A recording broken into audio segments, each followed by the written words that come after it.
I don't know how to explain it, but there's a really unique feeling that I've only felt with parkour specifically.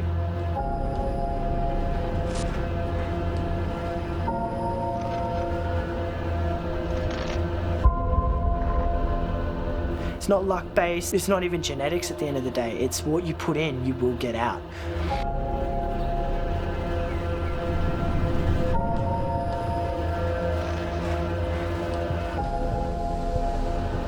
It doesn't matter if your body can jump this far, it matters whether you will jump that far.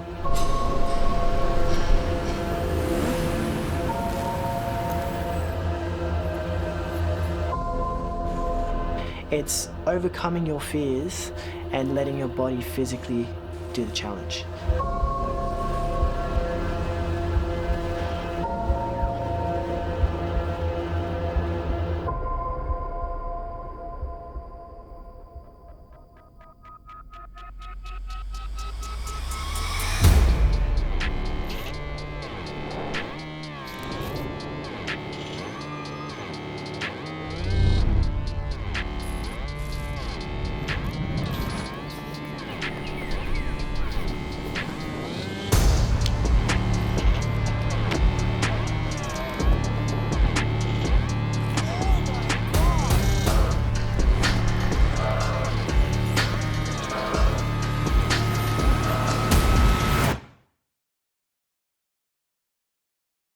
A way I would describe Bangkok to someone who's never either seen it or been there before is chaos.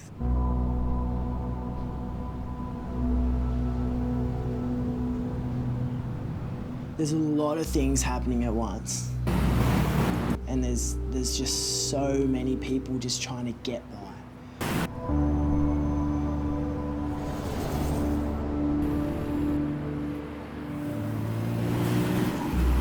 As soon as you step outside those front doors of the lobby, you are sweating. You don't even have to do anything, you just sweat. Just sweating. I mean, I was dehydrated the entire time.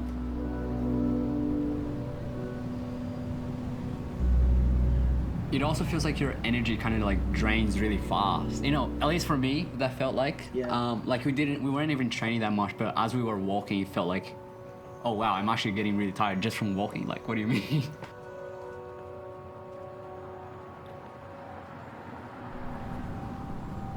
All my shirts that I wore basically turned into rags and towels by the end of the day. It was cooked. I had to throw out a couple of shirts, man. Did you actually? Yeah, I did. They were just that Bangkokified. How you doing? Not bad. This is bloody humid. Like, I knew it was going to be hot, but I didn't know it was going to be this hot. Yeah. Pedro's done. Yeah, He's tapped out already. You need 2 hours, he's done. haven't even done one jump. I'm done. Nah, cut that out, that's bad. No, that's staying in.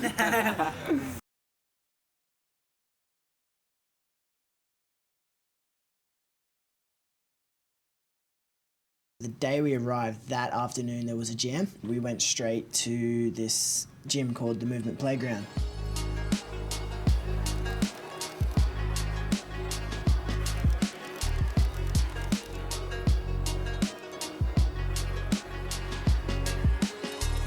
It was a massive array and just cluster of just international people. Honestly, more than half were people from different countries, eh?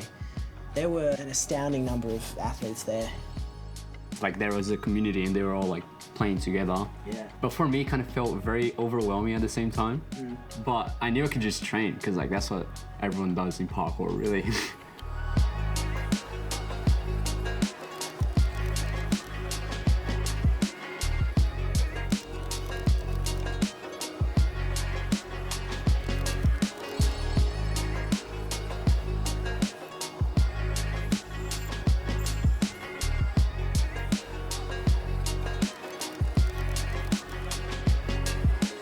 Never met any of these people. I don't know them.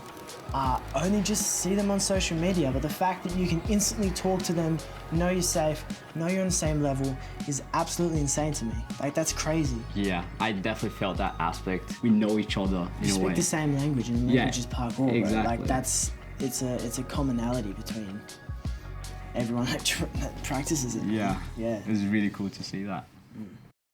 Let's go, Pedro.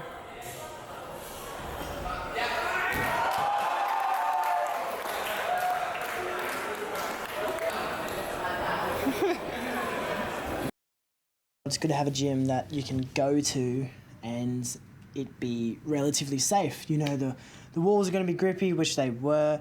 You know, you can move stuff around, so it's a safe place to practice and train parkour without any of the other external things that we have to deal with daily on the street. For me, the gym was more of like the warm-up for the trip. Less physical and more like mental. Like, I don't know if I'm going to get off the plane and just not be able to do anything. Yeah. So it was good to have the gym to like push my mental in a mildly safer space.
Bro!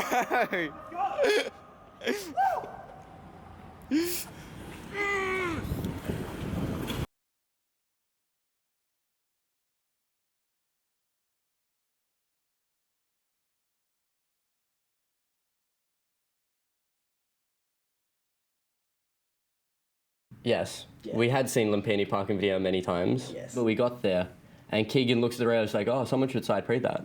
And then I look at him like, I can do that.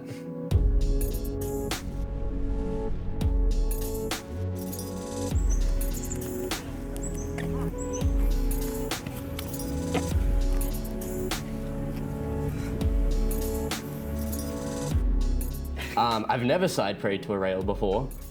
For me, it almost feels like side flips are more comfortable than just doing like standing prees or like plyos. So I do the plyo a few times and I'm like, this feels comfortable. The side flip should feel more comfortable for some reason.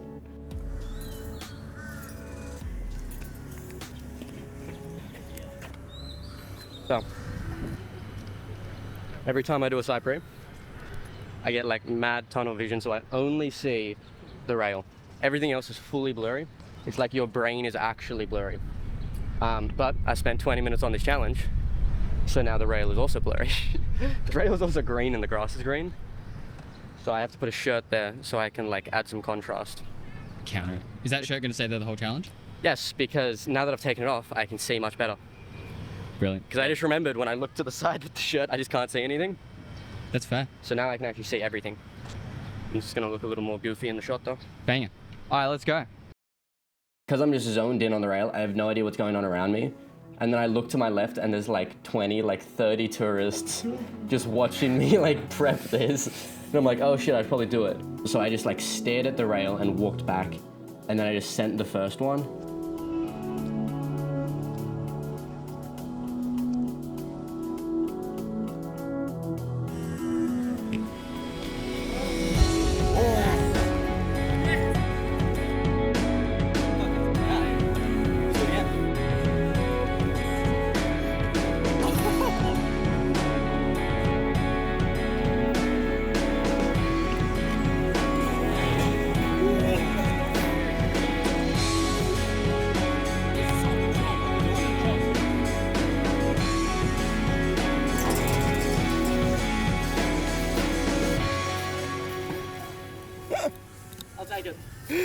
That's all for today.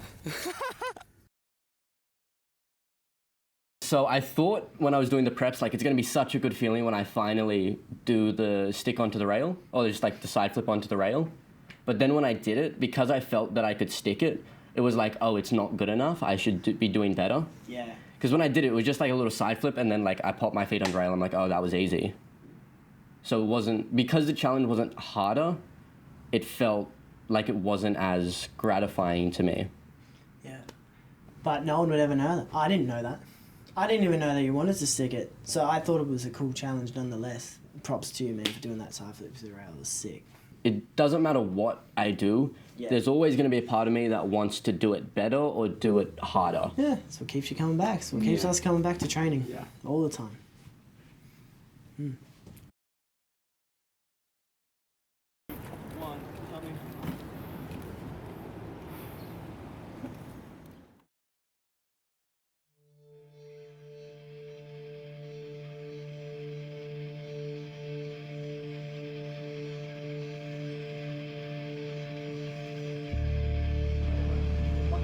That building up there is another rooftop that we want to hit. Another crew has recently been here, so we know it's accessible, but whether or not we can make it in is another question.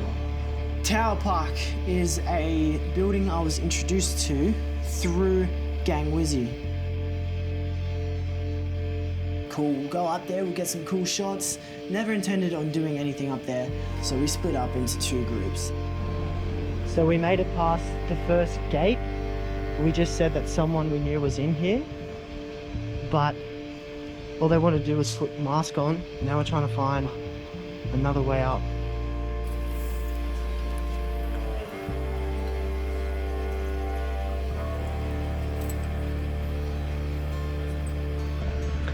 So we've made it into the fire stairs, and we've got a long way to go. I don't know how Alex and Pedro are going to get up. Look at that. That's a long way. Keegan was by himself. He was trying to climb over the fence, so we met up with him, me and Alex. And then from there, we went to the fire escape.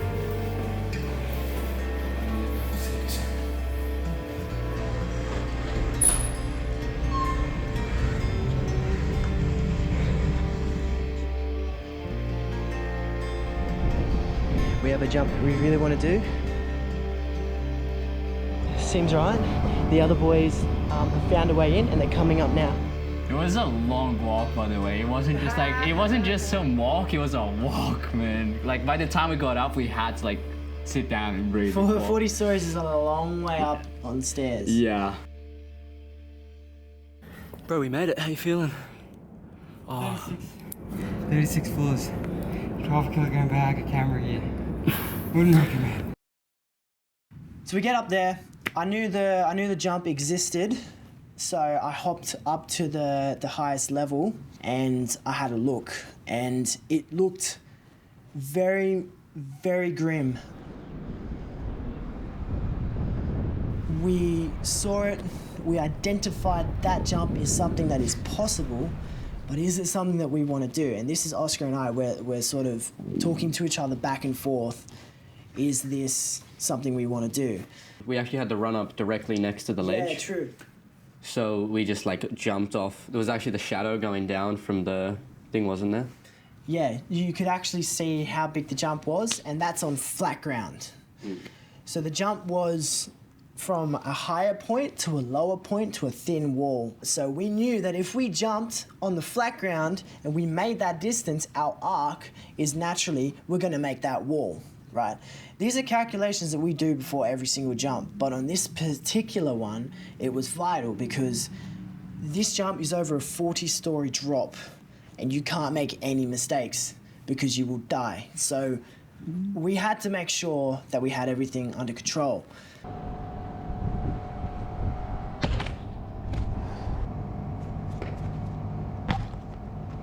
I sort of went up to the ledge, again had a look, and I said to Oscar, there is some sick part of me that wants to do this jump. Like, there's something inside of me that wants me to do this right now, and I'm feeling it right now, and I want to go for it.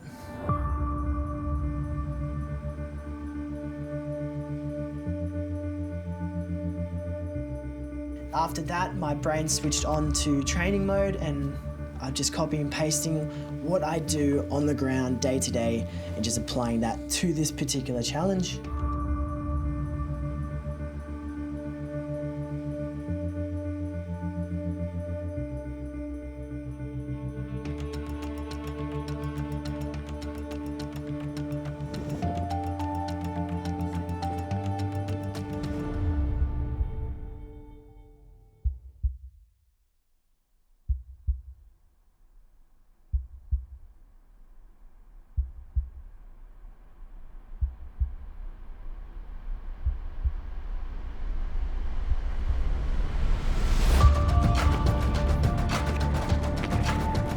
Let's go.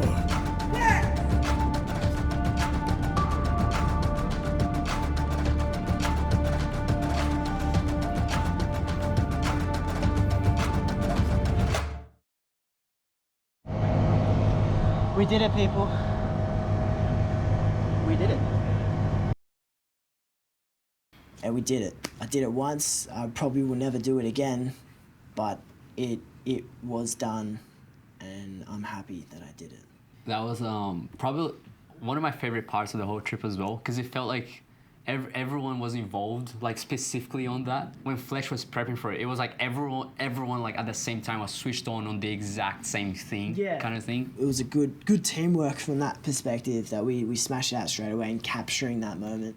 And yeah, that's something I'm really proud of, man. Yeah. We smashed it. Yeah, it still doesn't feel real.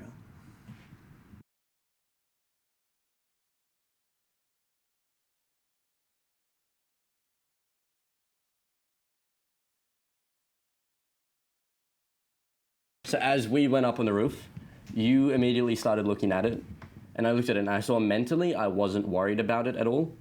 Every like 2 out of 3 ones, I was on the wall like perfectly, which made me kind of think, oh, this is more possible for me to do, so it should be fine.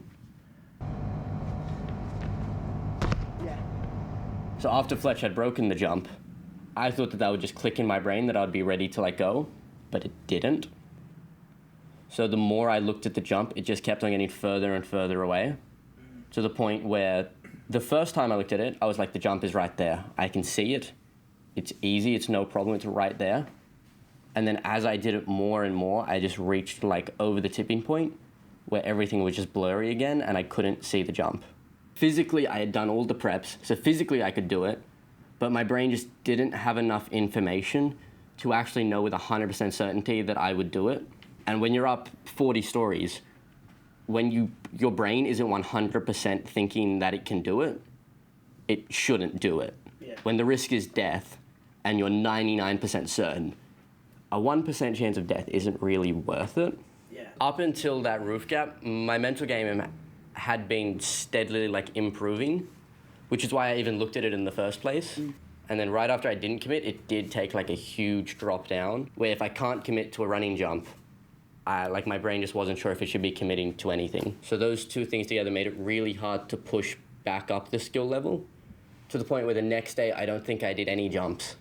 And then the day after that, I think I did like 1 or 2, and it just, my body and brain just needed to get in sync again before I could do stuff. So even if I look at the jump now, I know I can do it with 100% certainty, but it's still probably a good thing that I didn't do it, because at the time there wasn't that 100% certainty. And that is the smart, respectable thing to do. That is way more, that takes so much more courage, just the same amount, if not more courage to do that than to actually do the jump. I disagree. The jump is always cooler, but living is pretty cool too. You know, over there, living's pretty sick. When the worst security incident is the cameraman. No, I'm just there trying to film. Fletch did the epic jump across, and I wanted to get a different angle. I wanted to go right to the bottom. Yeah. Because Oscar was going to jump. I'm 1 floor away from going out to where I want to in the fire escape. Security walks in, catches me, and they're like, oh, what are you doing? I was like, oh, like, here for a mate. And then there's like There's like at least 5 of them there, and I'm like, oh no. I got out of that building, then I managed to call these guys, and I was like, hey guys, security is on to us.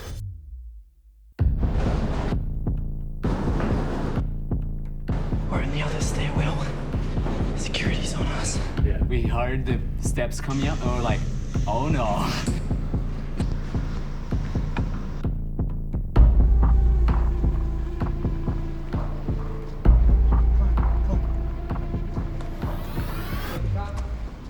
We're lost. Which way out? Which way? Outside? Yeah. That way? Couple cup. Couple cup. Nice floors. Very nice floors. That way? That way? Go, run.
So we're at Ramajangala Stadium, I think is how you pronounce it, and there is a concrete plyo to drop that I really want to do, but we just did a lap of the stadium and then security just got onto us, just about our cameras. They asked us to put them away, and since then they've been trailing us.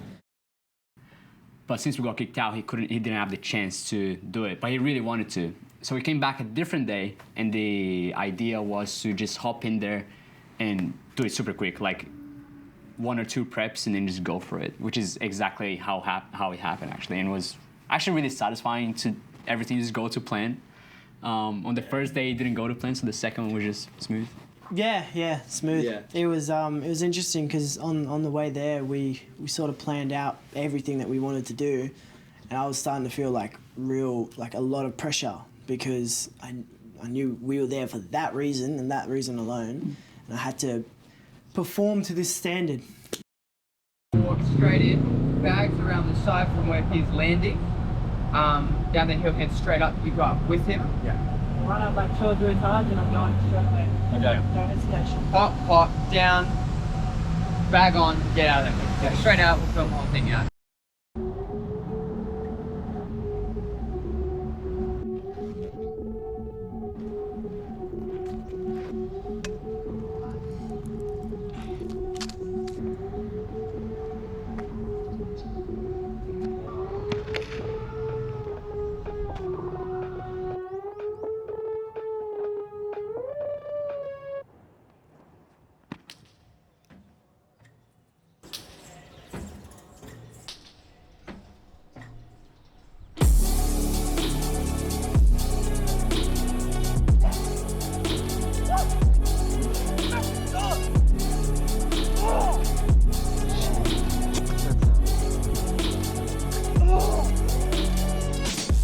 Righto. Let's go, boys. Mission complete. Alright, I'm lost for words. But it just proves to just have a little bit of patience, work out what you're doing. By no means did doing it fast make it any easier. There was a lot of pressure. I felt sick just coming over here, but I knew that if Dom Tomato could do it, I can do it too.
Yes. Let's go.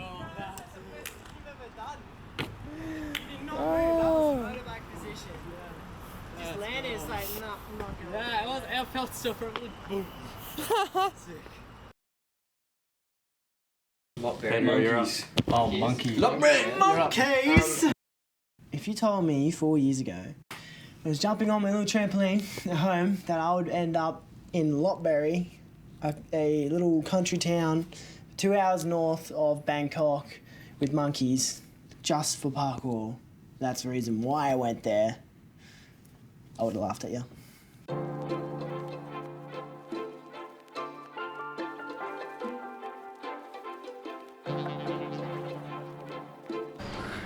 Time to do business with monkeys.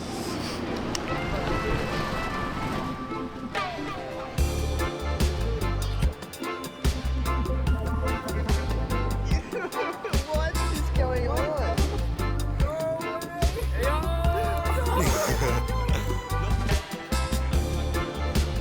What is this, bro? What are you?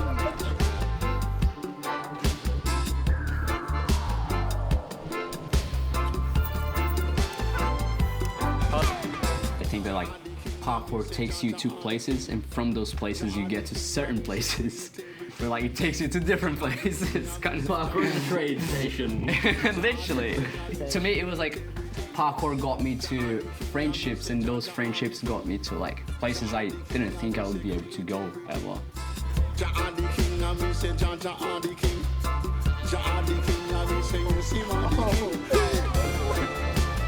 a fight for the stick.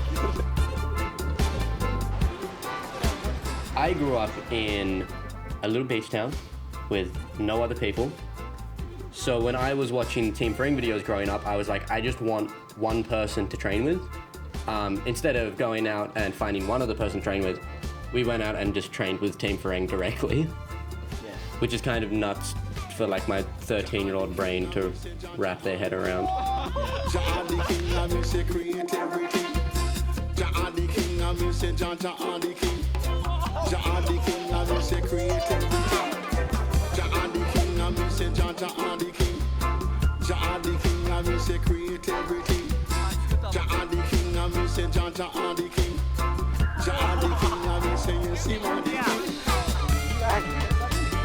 It was really cool to go and see all these places that we have seen in videos and meet people who have been providing content for so long out of Thailand. So it's heritage to us, even though over the span, it's probably only been 10 years, but it's something that means a lot to us as individuals and also as a group of guys.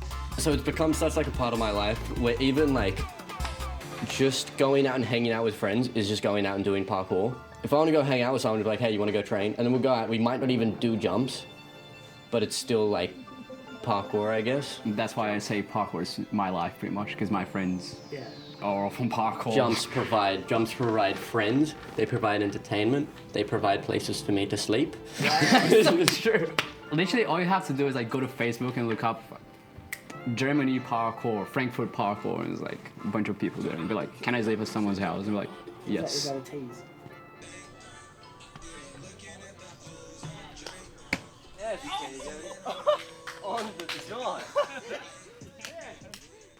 It's taught me to be confident in myself and to really, the way I navigate through the world, whether it's through work or through family and parkour, it's a level of respect for myself, of my abilities and my self-control to pick and choose what I can and can't do. And it's really valuable to have that, which is what parkour instills in all of us. Humans are cool, man, and we can do some pretty amazing things if you lead us in the right direction. So I think it's all worth it in the end. Everything we did on that trip was worth it. Everything we do from here on out will be worth it. I like that.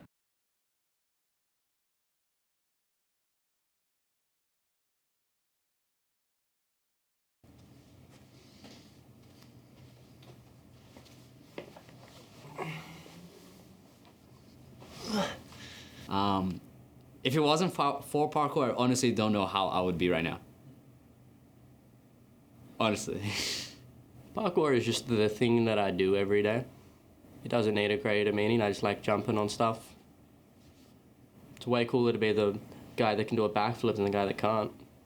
Why not, really, is my answer. Like, you're here, then why can't you? It's free, and it's a set of skills you can do whatever you want with.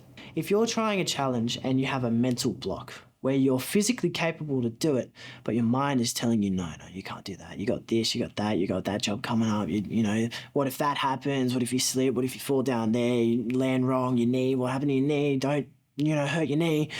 When you block all that out, tunnel vision, do the jump or do the challenge, do the flip, it's so rewarding. And it's that burst of dopamine that I get when I am rewarded for the hard work that I put in. And I think that's why parkour makes people brave. Like they push themselves and they realize I can do things that I'm scared of, sort of thing. Everyone else has their own little mental ways of doing it. Everyone likes their countdowns. I just yell at walls. So I think when you say what parkour means to me, like to me it means that it's my life, sort of thing. I can't think of a better way to answer it in a way. To me, parkour is a lifestyle. Why?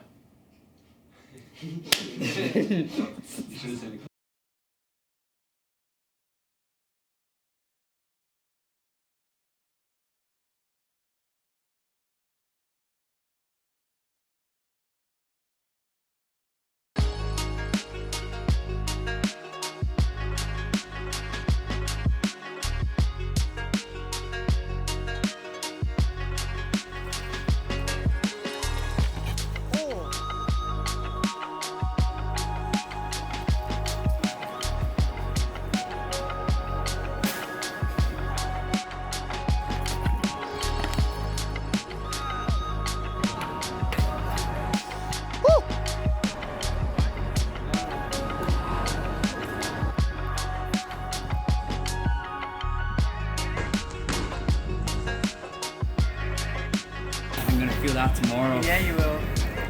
Yeah, you will.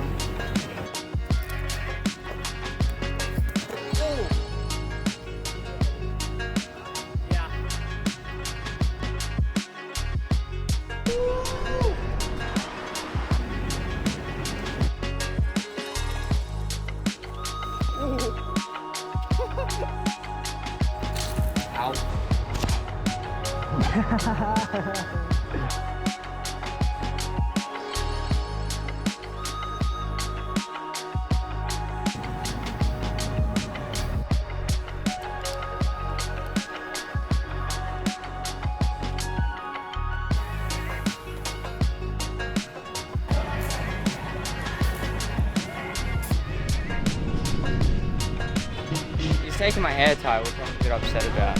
Yo, you can't.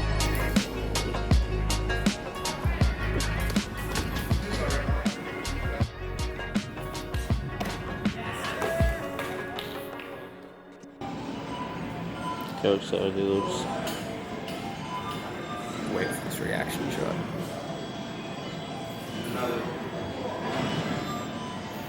Didn't grab it. We didn't grab it.